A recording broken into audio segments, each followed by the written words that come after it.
Bismillahir Rahmanir Rahim. Alhamdulillah Rabbil Alameen. Hasbanallahu wa ni'mal wakil. The Lord is my light and my salvation. Whom shall I fear? And yea, though I walk through the valley of the shadow of death, I will fear no evil, for you art with me. Thy rod and thy staff, they comfort me. Thou preparest a table before me in the presence of my enemies. You anoint my head with oil. My cup runneth over, and surely goodness and mercy shall follow me all the days of my life. And I will dwell in the house of the Lord forever and ever. Amen. Assalamu alaikum. Welcome to Johnny's Bite. Now, this Friday, 6 p.m., it will be the 3FM Corporate Connect. We're going to the Gold Coast, Gold Coast, right opposite, right next to the Tourist Information Center on the main Liberation Road. So 3FM, bring out your friends or your work colleagues, your business partners, and let's have a good time as a 3FM Corporate Connect. It's important that we do.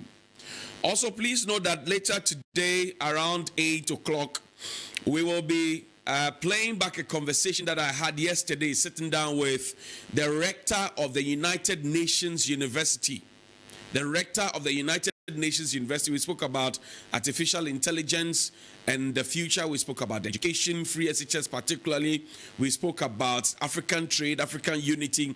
We spoke about security and all the issues in between. So join us for that conversation with Professor Chijili Mawala. Yeah, he is the rector of the United Nations University.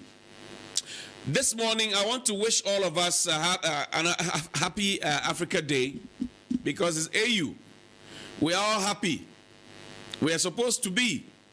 But if you look at the continent of Africa, you may want to rethink your joy, because consistently, it looks like Africa is constantly in need of aid. Africa, to a very large extent, has not been able to rise above aid. We are always at the beck and call of the West, and we are always in need of aid. Something that Kwame Nkrumah, the likes of Kwame Nkrumah, Muammar Gaddafi, Louis Farrakhan, all those people who are of African descent, who thought that Africa could fend for itself. On this day, you pause and reflect and ask yourself, what really is the future of Africa? Because you find leaders in Africa that seem not to be doing the things that were envisioned, that seem not to have fresh ideas that will bring the people out of the doddles. You go to the African country, one African country after the other, and the story remains the same. If it's not poverty, children, education is some way, the economy is whatever. And it cuts across in many different parts of Africa. Many different parts of Africa. There are a few bright spots, but across the continent of Africa, it's not good. And this is where on Africa Union Day, you expect that our leaders will have a change of mind and heart and repent. But no. Today is Thursday. I want to throw back, a bit of throwback.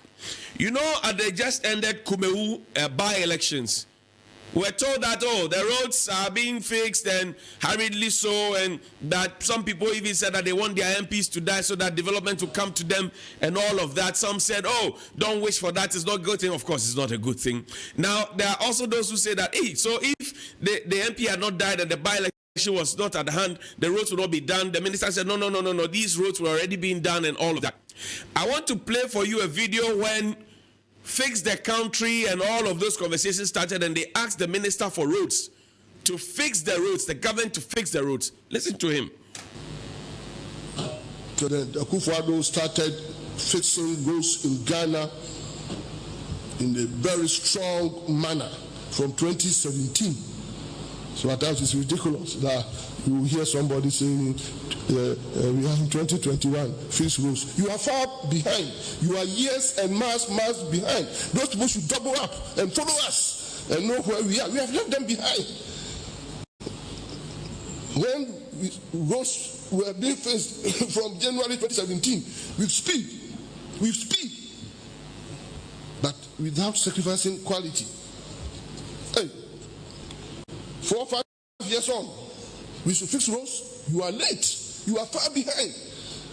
Get up and run and catch up with us, because we have gone far.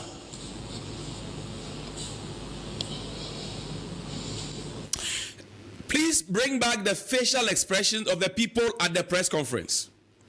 The minister said, oh, we've been fixing roads and we should hurry up. We are far behind. Pause. Show that to the viewers. See the facial expression of the officials who joined the minister.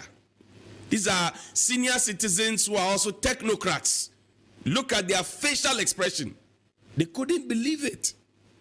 When the minister said we should hurry up, and I ask you in your community, even if you hurried up, in fact, he said hurry up.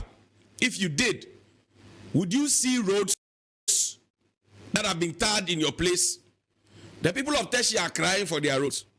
This is just a throwback video. The minister says we are far behind and we need to hurry up. Even if we hurried up with the speed of a hair, would we see what he's talking about, or he's the only one seeing it? Now, speaking of all these things, you know, when your roads are properly connected, they are well done, you will have a Ghana beyond aid mentality. I want you to listen to the president at one of our independence celebrations in the early days of his government. He gave all of us, including Africa, a certain hope. Listen to him.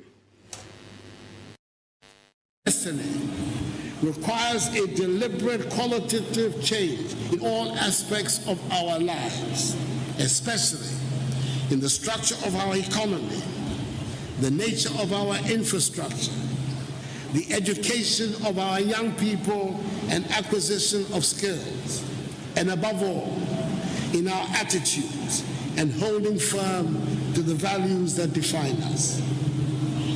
The change in our fortunes will only happen when our economy improves. Since I became president, I've been advocating for a Ghana, indeed an Africa beyond aid, and I'm keen to have the support of all of us in this enterprise. Nobody needs to spell it out to us that the economic transformation we desire will not come through aid. We've been on that trajectory for most of the past 61 years, and it has not happened. We are told there is aid fatigue. The taxpayers of the aid givers have a right to decide how their tax money is spent. The truth is that even if there were no aid fatigue, and with the best will in the world, and the most charitable governments in place in the so-called donor countries, there will be never enough aid to develop Ghana to the... So, this was our president in the early days of his government. Do you feel the vibes? Saana nina be vibes. Vibes. He said that we need to look at the structure of our economy, and he was the one who told us that we'll move our economy from the Gadgetsbergen economy to an industrialized economy, from taxation to production. When you start assessing that, they start telling you, we have built, of 150 factories. Beautiful. What has been the impact of the 150 factories on our economy? Year on year since they started operating. Then the president says, we need to look at our infrastructure. Then he says, we need to look at the education of our children. When did we change the curriculum? Do the children still have textbooks? And we have seen the children complaining about even the quality of foods. A lady of Lords in Navrongo or someplace like that.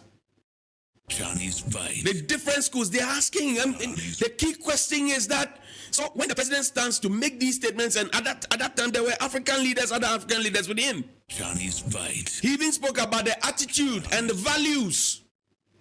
What has been the attitude of the leadership? What has been the attitude of the leadership? And so when the president said it, we were all excited. Very well excited.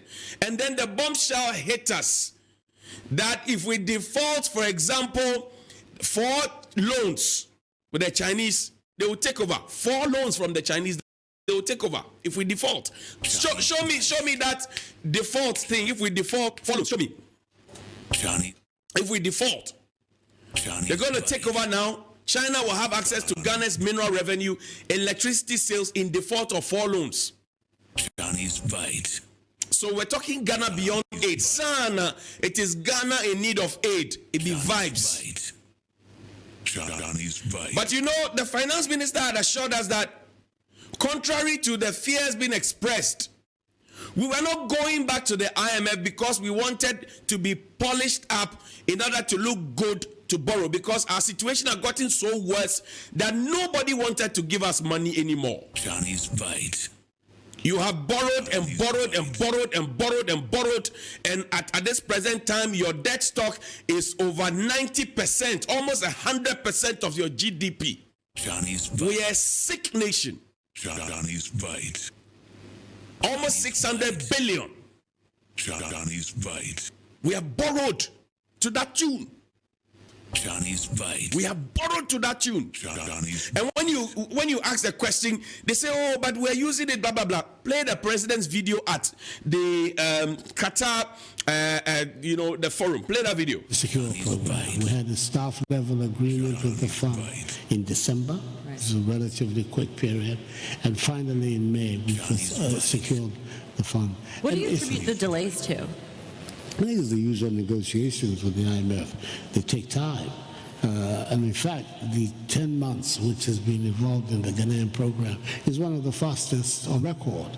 There's a whole lot of stuff that you have to go through in terms of exchange of data, the negotiations, making sure that the macro indices that you are looking for are in the right direction. All of these are the ones that consume the time. But nevertheless, it's over. And now we believe that it is going to provide us with a foundation for redirecting the economy, for repositioning the Ghanaian economy, firstly, to regain the macro stability that had been lost. Secondly, to be able to have a better control over important data like interest rates, inflation, and then finally also to position us to be able to go back into the international capital market, which had been a source of funding for us for the first 3 or 4 years of our government. Do you see that happening soon? Because I know your finance minister said there's no rush to get back. There's no rush to get back, but nevertheless, obviously, why not? Can we not take advantage of global savings? It makes a lot of sense to be able to do that. Hey, Adodi, so you want to take advantage of some other people's savings? Johnny. You see, I played for you a video not so long ago of how the president said that we as Africans need to rise beyond aid. He said that. I played a video for you not so long ago. In this particular last video that I played for you, the president said in the first 3 years of his administration, that is what they have taken advantage of, the borrowing. So in 2018, when he was making that spirited thing to us that Ghana beyond aid, we were borrowing in 2017, and come down to 2018, and come down to 2019. Mind you, we were on an extended IMF program, and then 2020 COVID came, and then here we are. Johnny's Fight. The president gave 3 reasons, Fight. and it solidifies what the critics had said in the past, that we were only going to the IMF to be cleaned up because we were too dirty. We're going to the IMF, and if you listen to the president's choice of words, he said the macroeconomic stability that had been lost. He didn't say that we lost. Johnny's Fight. He said that had been lost. Fight. One thing the government has never done is to have the humility to admit that we took you where you are. The government says, oh, where we find ourselves, oh, the macroeconomic stability that has been lost. And all of that. The government has never put blame on itself. Number 2, the government says, we're taking you to the IMF in order to have control over the data. Johnny's GDP, I told you we had borrowed in excess of 90 million, almost 100 of our GDP. Inflation is 41.2, all of those ones. They don't look good. So they won't have control. The third thing which the finance minister promised us was never going to happen, which government spokesperson sat on various media and told us was never going to happen when we said we're going to the IMF in order to go and borrow. Remember, the roads minister told us that we're implementing the e-levy so that we'll use that as collateral to go and borrow. Remember that? Now the president has come to tell us that we actually are going to use the IMF after cleaning it up to go and borrow. But the IMF has told us that we will not have access to those markets until 2027. Johnny's Bite. So the question is, are we again going to hurriedly go and borrow? What will be the conditionalities? Will it include us losing our mineral and electricity revenue into the hands of China? And I decided to tell you this today because African unity is an entrainment of our sovereignty. So if your sovereignty now is being given out because you are hungry, you become like the man who sold his birthright for a bowl of beans. Say, beans, and we are still borrowing because maybe the president is in a hurry to go and get private jet to be flying around again. The president is not interested in cutting down costs. The president is not interested in cutting down expenditure. He's not interested in shrinking his government. He is first of all thinking of how to borrow, when in fact even the first set of the IMF money just came in and we have not satisfied most of the prerequisites. The hardship on the people, the taxes, the tariff increments and all of that. Everybody is complaining. It is only President Akufo-Addo and his government who don't see anything. All he thinks about is borrow, borrow, borrow, borrow, borrow, borrow, borrow, borrow, borrow, borrow, borrow, borrow. Abba. Good morning. The hard bite. It helps us.